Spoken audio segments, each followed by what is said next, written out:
নূহ আলাইহিস সালামের 4 সন্তান ছিলেন। কয় সন্তান? একজন হচ্ছে শাম। কি নাম? শাম। এই শাম এর বংশধর হচ্ছে এই যে মিডল ইস্টের মানুষরা, মধ্যপ্রাচ্যের যে মানুষরা আছে, এরা শামের বংশধর। এক ছেলের নাম হাম। হাম ছিল কালো বর্ণের, মানে ব্ল্যাক স্কিন। এই হামের বংশধর হচ্ছে আফ্রিকান কন্টিনেন্টে যে মানুষগুলো আছে, আফ্রিকান কন্টিনেন্ট, এই যে কালো কালো মানুষগুলো, তারা কিন্তু হামের বংশধর।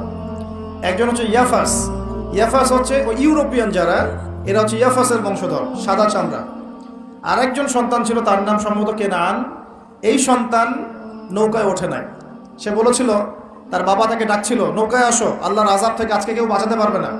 সে বলছে যে আমি পাহাড়ে উঠে যাব, পাহাড় আমাকে সেভ করবে। নবী পরিবারের সন্তান হওয়ার পরেও এই কেনান পানিতে ডুবে মারা গেল। আল্লাহ পাক তাকে বললেন, হে নূহ লাইসা মিন আহলিক, সে তোমার পরিবারের কেউ না।